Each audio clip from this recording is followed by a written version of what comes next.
Greetings, Bishop Merrill and members of the annual conference. This afternoon, I would like to update you on the strategic initiatives, commonly referred to as the 5 Dreams, and point you to some important reports that will come to you in the next 12 hours, which will cover in even more detail how these dreams are becoming a reality in our annual conference. Earlier this morning, conference lay leader Sherry Hiller reminded us of the importance of a 1-degree change, and her inspirational address was filled with so many ideas about how that could happen. I'd like to share with you some fascinating insights from the book Atomic Habits by James Clear. He grounds his work in the idea of the 1% change. He writes, improving by 1% isn't particularly notable. Sometimes it isn't even noticeable, but it can be far more meaningful, especially in the long run. Here's how the math works out. If you get 1% better each day for 1 year, you'll end up 37 times better by the time you're done. Conversely, if you get 1% worse each day for 1 year, you'll decline down to nearly zero. What starts as a small win or a minor setback accumulates into something much more. Take a look at this chart where you can see the theory depicted. Maybe this picture doesn't show it as clearly, so take a look at the math. 1% worse each day for 1 year takes you to nearly 0%, but changing things by 1% better each day in that same time period results in a 37% increase in effectiveness regardless of the activity. Clear concludes it doesn't matter how successful or unsuccessful you are right now. What matters is whether your habits are putting you on the path toward success. What James Clear says in his book is helpful as we think about the strategic initiatives, but even this idea of small, consistent change is deeply rooted in our Wesleyan story and in the story of Jesus. In many ways, the Methodist movement itself began with small acts of faithfulness, a handful of people gathering in classes and societies, Christians checking on one another each week, lay people visiting prisons, teaching children, caring for the sick, feeding the poor. These were not grand gestures designed to impress the world. They were small, intentional acts of discipleship that through the power of the Holy Spirit created a movement that transformed lives and communities. The prophet Zechariah reminds us, do not despise these small beginnings, for the Lord rejoices to see the work begin. In the same way, Jesus taught us over and over, the kingdom of heaven is like a mustard seed, yeast, a seed, sowers and soil, a treasure, a pearl, a net. So when talking about making small changes in our churches and ministries, we are not talking about strategy or efficiency. We are talking about discipleship. We are talking about cooperating with the sanctifying grace of God that is always at work in us, slowly shaping individuals, congregations, communities into the likeness of Christ. At its heart, this is what our emerging conference emphasis asks the simple question, what if love? What if love became the lens through which we approached ministry, leadership, community engagement, and discipleship? Not bigger programs first, not better branding first, but love expressed through faithful action. All of our conference dreams are rooted in the local church as the primary expression of ministry, and the idea that a 1% or a 1-degree change can make a huge impact. We are dreaming of starting new churches for people who felt like they were in exile, in communities ravaged by disaffiliation, among people who need worship to look different than it does for most of us, and among those who have not found their place in traditional churches. We call our current expressions Tapestry, Joybird, Grace, and as of this year, Faith Bixby, all unique creations of God's new thing. We dream that all of our churches will be revitalized so that they can reach their communities in new ways. We continue to offer an online church for those who do not have a United Methodist Church in their community, and churches are still identifying themselves as lighthouses to those who are looking for safety in a turbulent world. We dream that our churches would impact their communities by responding to and doing their part to reduce poverty that is sometimes quite overwhelming. In a moment, I'm going to give you some brief vignettes about how this work has taken center stage this last year.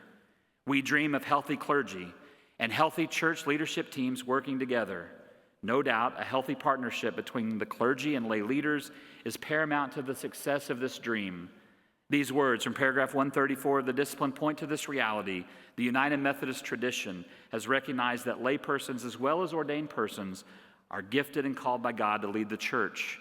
The servant leadership of these persons is essential to the mission and ministry of our congregations. We dream of nurturing new and lay and clergy leaders for an emerging conference. This dream reminds us that our work is not just to ensure that we have more clergy to serve our churches, but that we are focusing on a holistic vision for developing lay leaders at every church level and leadership.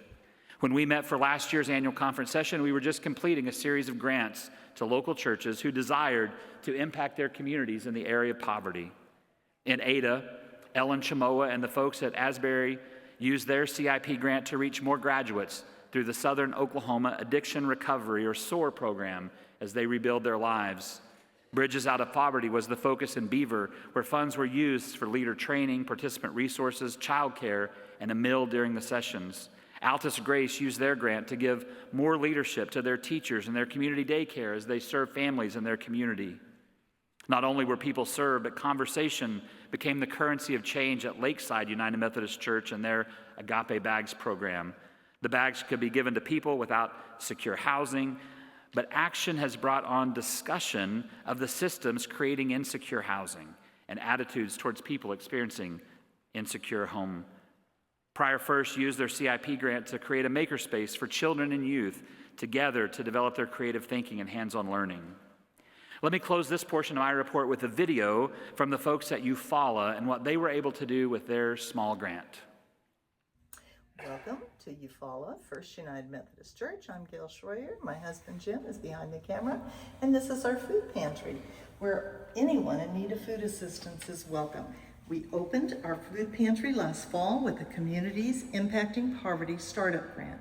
We began by collaborating with an existing community-wide partnership, also offered through our church, Friendship Kitchen, that provides a hot lunch every Saturday for those in need. Our joint partners include community churches, grocery stores, banks, and local organizations. All our food comes from these partners. We've received over $11,000 in community contributions in addition to food donations. Last spring, we received 800 pounds of food from Islamic Relief USA, which was truly wonderful. Our team of church volunteers have served over 400 families representing over 800 individuals ages 3 to 87. Nearly 70% of those served are either 55 and over or 18 and younger. We've distributed over 8,000 food items. Thank you, CIP, for getting us off to such a wonderful start. Friends, none of those changes represented anything more than a one small step, a 1-degree change. Maybe you're asking how you and your church or extension ministry might make a 1% change. There are some resources that I want to point you to. Each of these is rooted in our 5 dreams. In your registration bag, you received a copy of Steve Harper's wonderful book, The 5 Marks of a Methodist.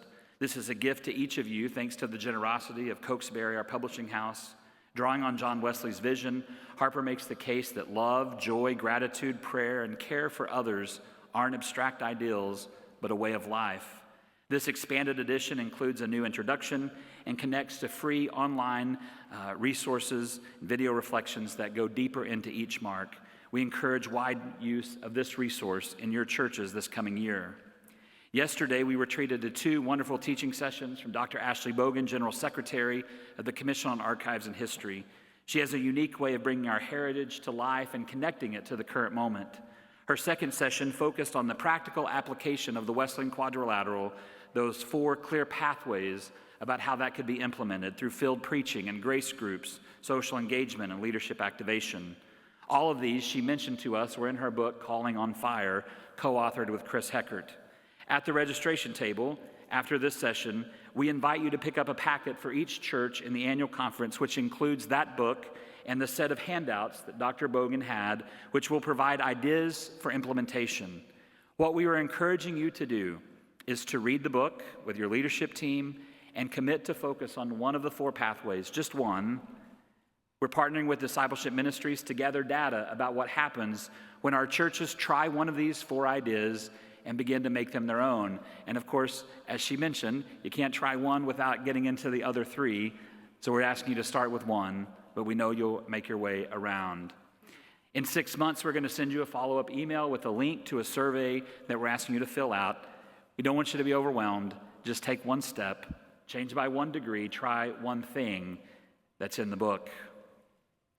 The E. Stanley Jones Foundation, in partnership with the General Boards of Higher Education and Ministry and Global Ministries, has developed a suicide prevention video training course available to our ministries.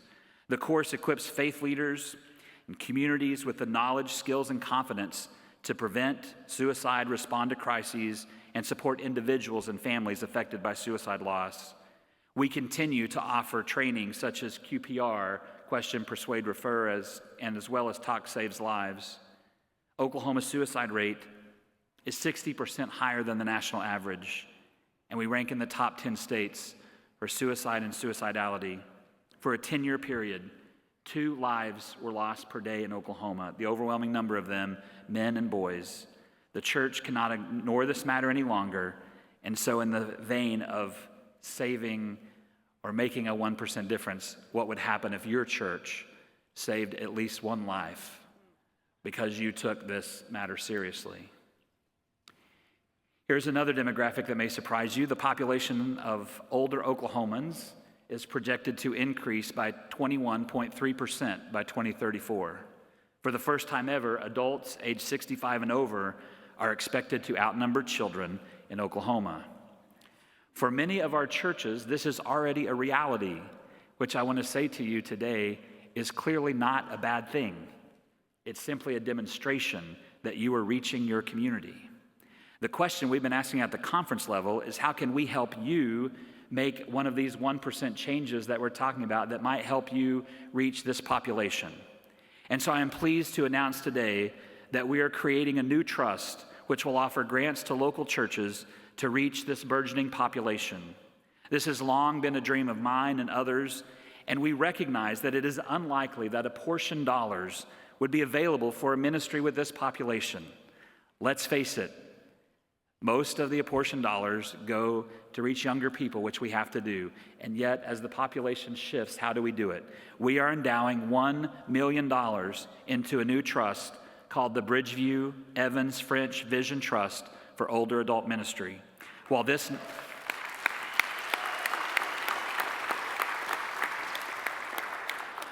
name is lengthy, and if you ever go to our staff page, you'll know that I like lengthy things like titles. What it does is honor the sacrifices of those who entrusted that these funds would be available. The former Bridgeview United Methodist Church, the Catch the Vision Fund, Sue Ellen Evans, and Dorothy French.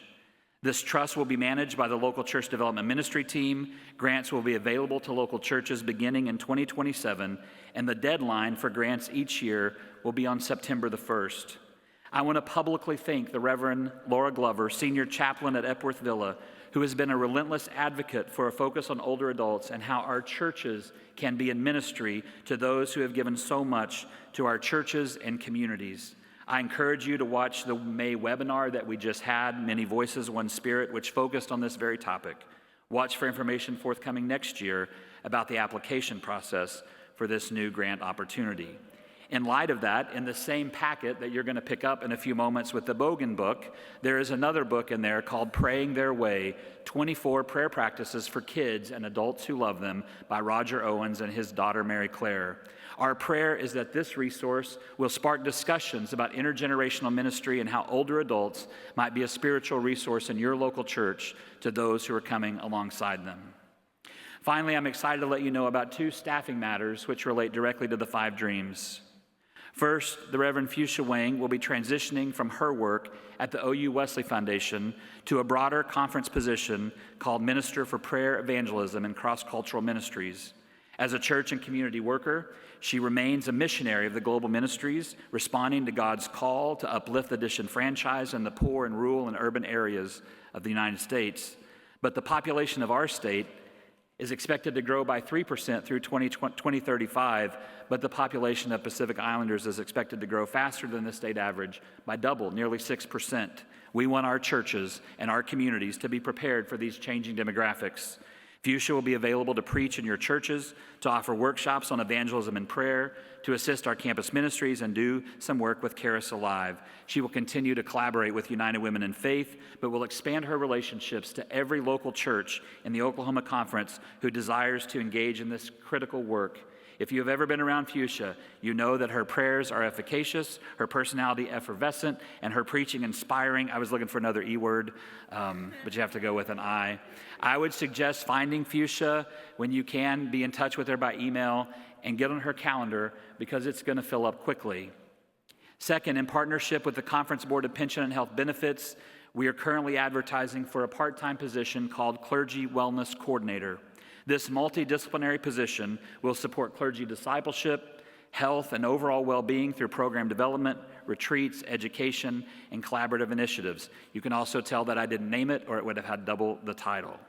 The person will also be looking at the overall programmatic offerings, including clergy coaching cohorts and other activities which contribute to the health of our clergy and our churches.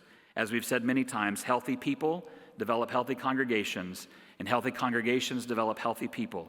This position will be at the forefront of that work. At my church, we're in a series called Breaking Free from Comparison, and last Sunday's sermon was called Cheering You On. My friends in the Oklahoma Conference, I hope that you know that the cabinet and the staff of this annual conference are doing that for each of you.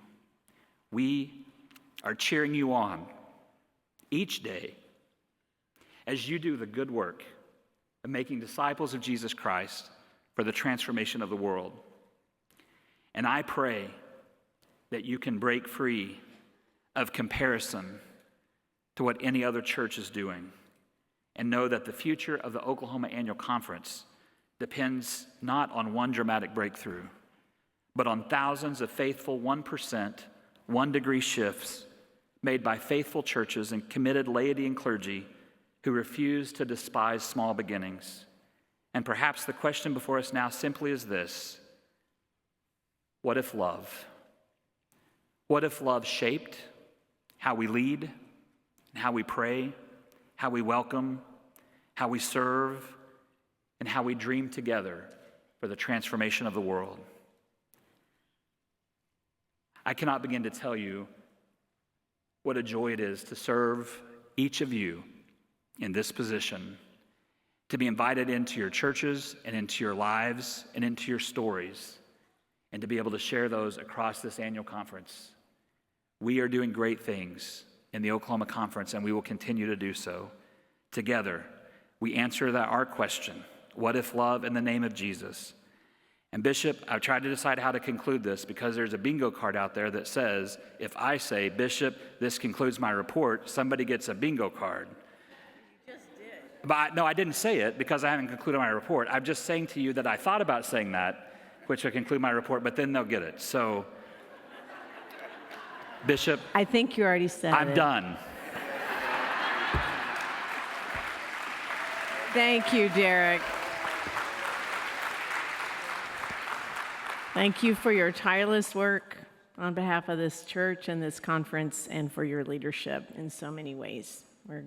We're very fortunate to be led by you.